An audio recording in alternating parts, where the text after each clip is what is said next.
How can we accept such a narrative of hate speech and racism directed at us? This is Qatar's Minister for Labour showing the European Parliament what he calls slanderous allegations and a malicious campaign against his country. The Football World Cup has put Qatar under the microscope, especially on migrant workers who provide almost all of Qatar's labour. Rapid infrastructure growth for the entire country, with investment over $200 billion, required millions of workers. Gulf states have relied on this transient workforce for years, and often economic opportunity came at the cost of many human rights. So the World Cup was a catalyst for change. I can say certainly has accelerated the labour reforms. The ILO works all over the world, and rarely do we see change happening at this pace. Max Tunion heads the International Labour Office's Qatar chapter. Emphasizing the need to do more, he says Qatar has made strides to amend laws, end the kafala or sponsorship system, and provide compensation for victims. The sponsorship program barred employees from changing jobs or employers. But he also admits criticism over migrant issues such as worker deaths has not always been objective. This relates to the total number of South Asian nationals who have died in Qatar over a 10-year period. It doesn't make any distinction between whether these are work-related deaths or non-work-related deaths. In fact, it even includes people who are not even economically active. So it's really important to understand a little bit more the context. In Qatar, the workforce is incredibly diverse. South Asians are working in every sector of the economy across all income levels, and they make up a huge proportion of the overall population, 50 to 60% of the population. The figure of 6,500 is certainly misleading.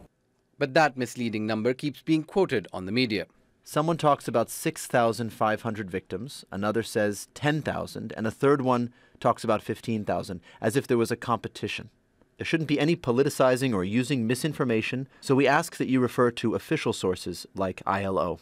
Workers have told us anonymously about some companies not paying them on time and problems changing employers. Officials acknowledge gaps and point at response times getting better, but they also want the media to make the distinction between companies that break the law and the reforms being implemented by Qatar.